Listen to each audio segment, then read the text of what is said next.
Орос улбаны улсын ерөнхийлөгч Владимир Путин Америк нэгдсэн улсын боловсруулсан гал зогсоох саналаас татгалзлаа.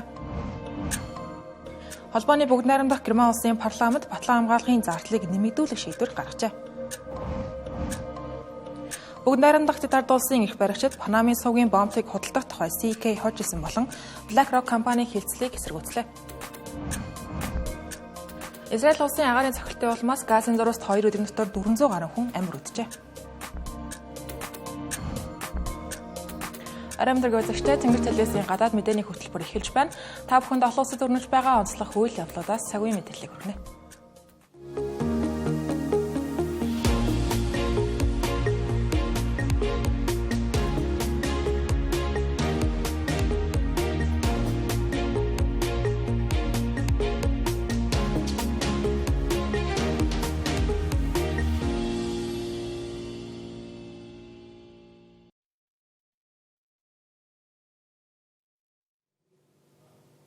Орос улбаны улсын ерөнхийлөгч Владимир Путин Америк нэгдсэн улсын ерөнхийлөгч Дональд Трамптай хуцаар ярьсан байна. За харилцан ярианы үр дүнд Орос улбаны улс Америк нэгдсэн улсын боловсруулсан гал зогсоох саналыг хүлээж авсан аваагүй гэж шууд хэлэхэд хүндрэлтэй байна. За учир нь Кремль болон цагаан ордны хэвлэлийн төлөөлөгч нарын мэдээлж байгаагаар Владимир Путин Украины эсрэг байлдааны ажиллагааг бүрэн нэн даруй зогсоохоос татгалзаж зөвхөн эрчим хүчний дэд бүтцийг онилсон хатлагуудаа зогсоохыг бол зөвшөөрсөн байна.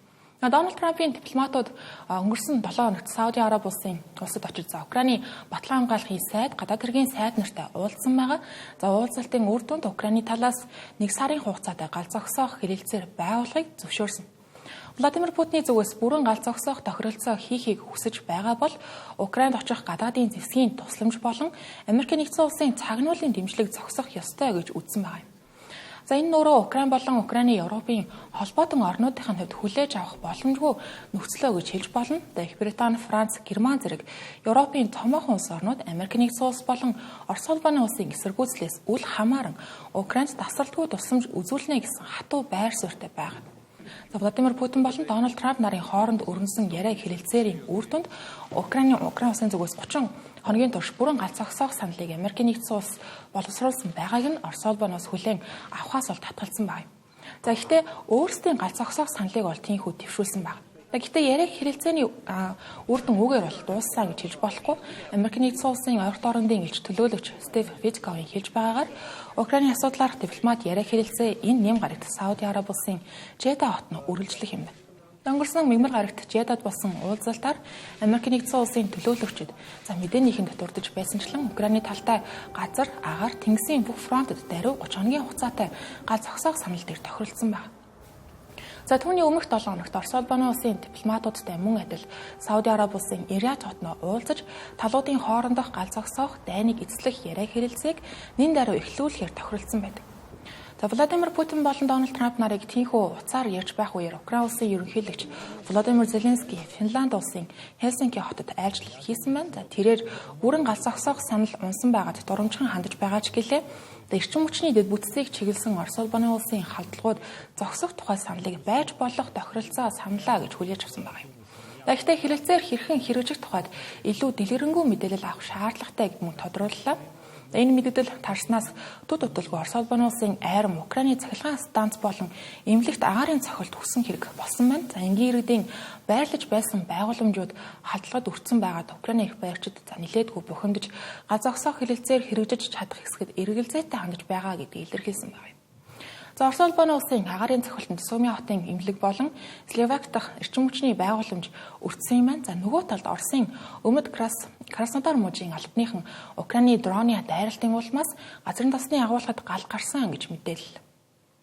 За Украины хэлтэй ойрхон оршдог энэхүү Оросын Белград мужийн захирагчийн хэлж байгаагаар мигмар гарагт Украины зэвсэг түвшин Белград руу газрын товтлогоо хийсэн ч гэлээ амжилтгүй болсон гэсэн байна.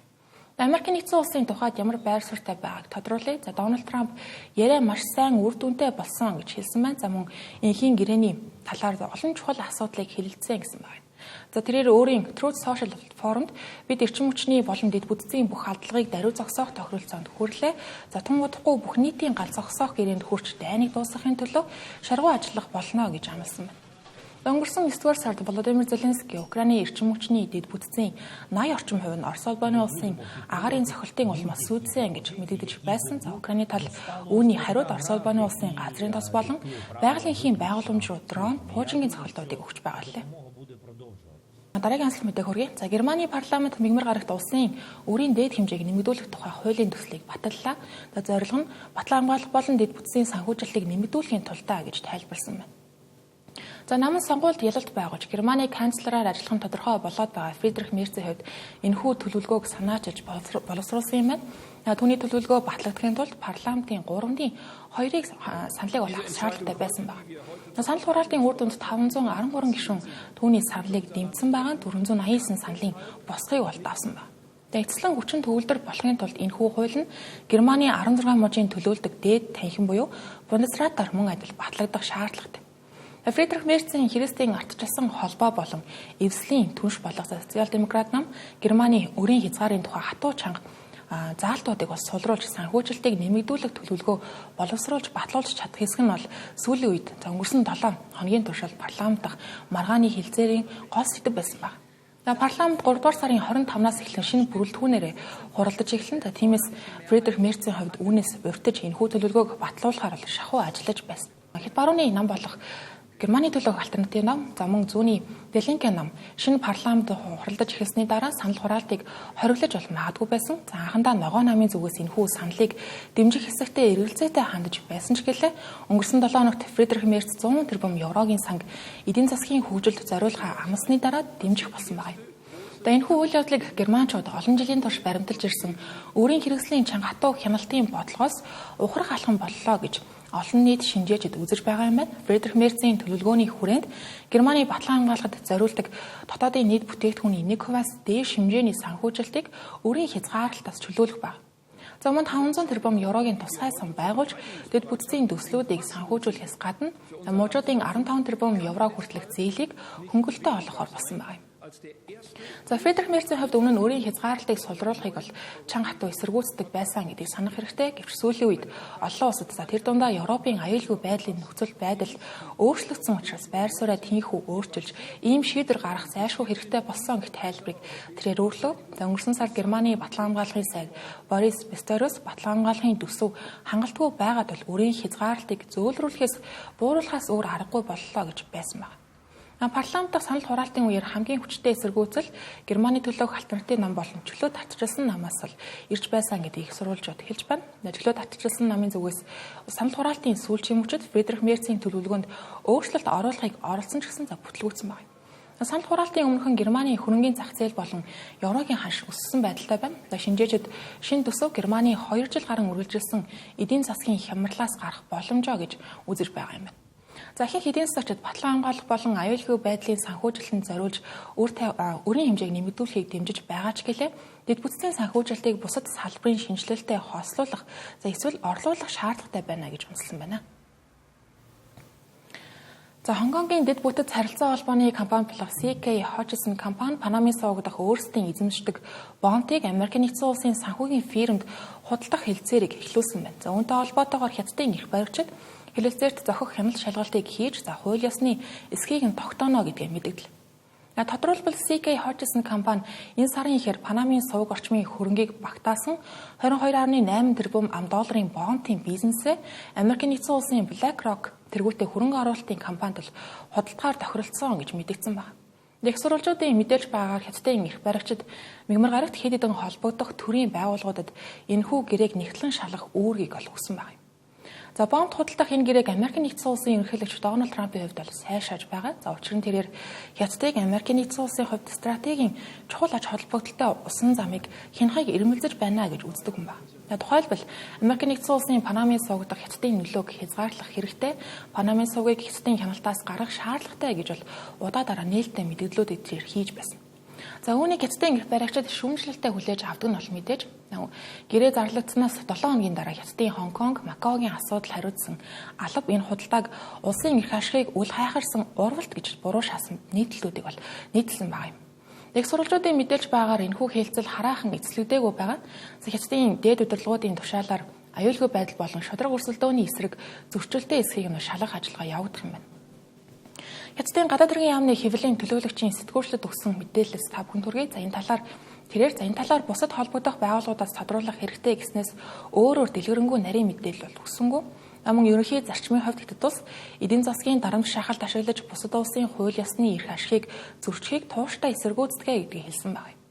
Энэхүү мэдээлэл нь Хонконгийн удирдагч Жон Лигийн мэдээлэлтэй утга санаа бол нэг байна. Тэрээр Хонконгийн засгийн газар гадаадын улс орнуудын бизнес эрхлэгчдэд шударга тэгш боломж бүхий орчин бүрдүүлэхийг эрмэлздэг гэж хэлсэн байна. За мөн бид олон улсын эдийн засаг худалдааны харилцаанд дарамт шахалт хүчирхийллийн аргыг ашиглахыг эрс эсэргүүцдэг гэж хэлсэн байна. Хожсон компани Бээжингийн зүгээс уг хэлцээрийг шалгаж байгаатай холбоотойгоор ямар нэгэн мэдээлэл шууд өгсөнгүй. За өмнө нь тус компани энэ гэрээг цэвэр бизнесийн шинж чанартай Панамын бомбтой холбоотой сүүлийн үеийн улс төрийн асуудлуудаас үл хамаархаа гэж тодорхойлж хэлж байсан байна. SK Hutchison компани BlackRock тэргүүлсэн консорциумтай 145 хоногийн турш онцгой эрхтэйгээр хэлэлцээр хийхээр бол тохиролцсон байсан юм байна. Гэрээ хараахан хүчин төгөлдөр болоогүй байгаа ч гэлээ Хятад улс ямар нэгэн аргаар энэхүү хэлцлийг зогсоох боломжтой эсэх нь бол тодорхойгүй байна. Учир нь Hutchisony худалдах гэж байгаа бизнес нь Хятад Хонконгоос гадна байрладаг онцлогтой өөрөө Кайманы арлуудад бүртгэлтэй хөрөнгө оруулалтын компани байгаа юм. За Израиль улс өчигдөр өглөө газын зурвастай даяар агаарын давталгааг хийж Хамас бүлэглэлийн эсрэг байлдааны ажиллагаагаа бүрэн сэргээсэн талаар та бүхэнд өчигдрийн гадаад мэдээний хөтөлбөрөөр мэдээлж байсан байгаа. За тэгвэл одоогийн байдлаар нөхцөл байдал ямар байгаа хэрхэн үргэлжилж байгаа талаар үргэлжлүүлэн мэдээллээ. За хоригчдын та одоогийн байдлаар цаг минутаар нэмэгдсэн байдалтай байна. Тодорхойлбол өчигдөр өглөө давталгаа эхлээд 2 цагийн орчимд 15 хүн амь өргөдсөн гэж байсан бол одоогийн байдлаар буюу 2 ч хүрэхгүй хоногийн дотор 400 гаруй хүн Палестин хүмүүс амнасаа алдсан талаар орон нутгийн эрүүл мэндийн албаныхан мэдээлэл. Тодорхойлбол Газын зурвасын эрүүл мэндийн яамны хэлж байгаагаар 404 хүн амиа алдаж 560 гаруй хүн шархагдсан. За тэдний 283 нь эмэгтэйчүүд болон хүүхдүүдтэй гэсэн байна. За мигүр гарагийн үд гэхэд Газын зурвасын насаар эмнэлэгт 28 хүүхдийн зохицыг авчирсан гэж тус эмнэлгийн хүүхдийн тасгийн эрхлэгч мэдээлсэн байна. За Израиль улсын 1-р сараас хойш мөрдөгдөж байсан гал зогсоох гэрээг инхүү эвдэж зогсоож байгаа нь олон нийтийн хувьд бол чамгүй цочирдуулсан мэдээлэл болж байгаа юм. Энэ тухайд Израиль улсын эрх баригчид Хамас бүлэглэл үлдсэн барьцааны хүмүүсийг суллах саналыг хүлээж аваагүй тул цэргийн ажиллагааг үргэлжлүүлэх тушаал өгөхөөс арга байгаагүй гэх тайлбарыг өгсөн байна. За одоо хүртэл үргэлжилж байгаа Израилийн агаарын цохилт мөргөлдөө эхэлснээс хойш 2 жил орчмын хугацаанд болсон хамгийн хүчтэй агаарын цохилтонд бол тооцогдож байгаа юм байна. Цааш нөхцөл байдал бүр илүү ихээр хурцдаж бол магадгүй. Учир нь Нетаньяху энэ бол зөвхөн эхлэл Хамасыг устгаж барьцааны бүх иргэнийг чөлөөлтөл товтлогоогоо үргэлжлүүлнэ гэж өнөөдрийн ээлжид мэдээлэлтэй хэлсэн байна. Хамасын мэдэгдэж байгаагаар мигмар гарагийн цохилтонд тус бүлэглэлийн 6 удирдах албан тушаалтан амнасаа алдсан гэлээ. Израиль улс тэднийг Хамасын иргэний засгийн газрын тэргүүн шүүх яамны албан хаагч за мөн аюулгүй байдлын албаны удирдагчид байсан гэж нэрсэг албан тушаалуудыг зарласан байна.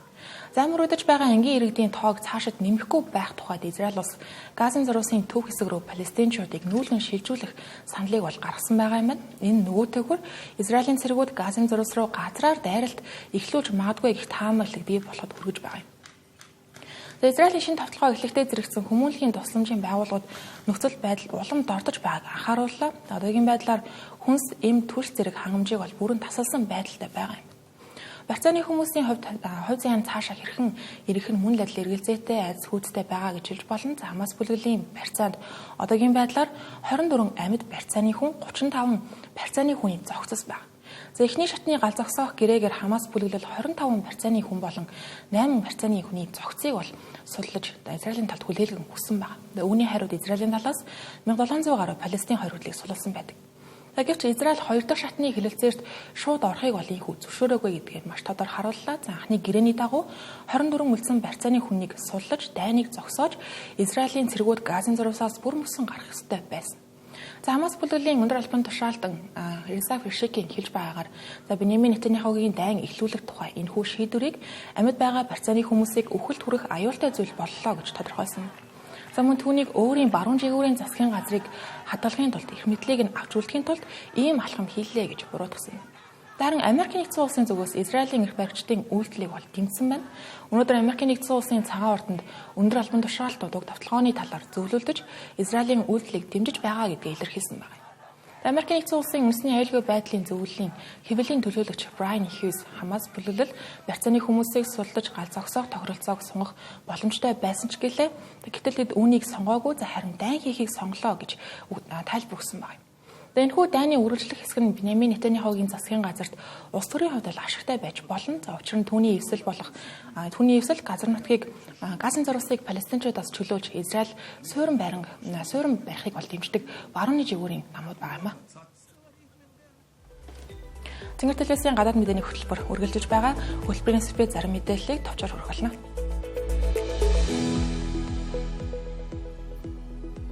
Хятадын муж хатын удирдлагууд DeepSeek-ийн хиймэл оюуны технологид суурилсан чатботыг төрийн ажил хэрэгдэх авилга үр ашиггүй байдлыг илрүүлэхэд ашиглаж байна. Тухайлбал Хэлионжан мужийн Севха хотын удирдлагууд энэ технологиг тэтгэмжийн залилангийн хэргийг илрүүлэхэд хэрэгжилжээ. Тус хотын хэвлэлд мэдээлснээр нас барсан болон хөгжлийн бэрхшээлтэй иргэдийн мэдээллийг шинжиж үзэхэд залилангийн шинжтэй зөрчлүүд илэрсэн байна. Мөн Жанжаа хотод DeepSeek-ийг төрийн хөгжил компаниудын дуудлага худалдаанд гарсан зөрчлийг илрүүлэхэд ашигласан байна. Зарим компаниуд албан тушаалтнуудын мэдээллийг тендерийн өгөгдөлтөй харьцуулснаар авилгын шинжтэй зөрчлүүд ажиглагдсан байна. Америкийн нэгдсэн улсын үндэсний сансар судлалын агентлагийн сансрын нисгчид болох Сунита Уильямс, Барри Вилмер нар сансарт байх хугацаа 9 сараар хойшилсны эцэст өнөөдөр дэлхийд буцаж ирлээ. Тэд SpaceX компани капсулыг ашиглан олон улсын сансрын станцыг мягмар гарагийн өглөө орхиж 17 цагийн дараа Флоридагийн эрэг орчимд газардсан байна. Тэдний анх буцах байсан Boeing-ийн Starliner хөлөг техникийн шалтгаанаар ашиглагдах боломжгүй болсон тул сансарт тийхүү 9 сарын турш саадсан юм а.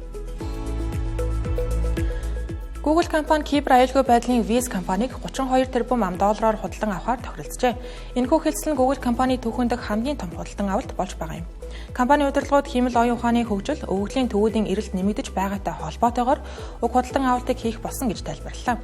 Худалдан авалт амжилттай болвол Viz компани Google Cloud буюу үүлэн тооцооллын үйлчилгээний багийн бүрэлдэхүүнд орох юм а.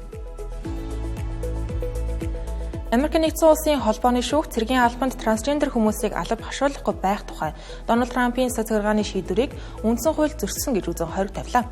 Дональд Трамп 2025 оны 1-р сарын 27-нд цэргийн албанаас трансгендер хүмүүсийг хасах тухай тушаалыг гаргаж байсан билээ. Ингэхдээ трансгендер цэргүүд цэргийн сахилга батад харшлан гих тайлбарыг өгч байсан юм. Энэ нь тухайн үед хүний эрхийн активистуудын шүүмжлэлийг ихээр дагуулж байсан. Цэнгэр телевиз гадаад мэдээгээ үзүүллээ. Анхаарал хандуулсанд баярлалаа.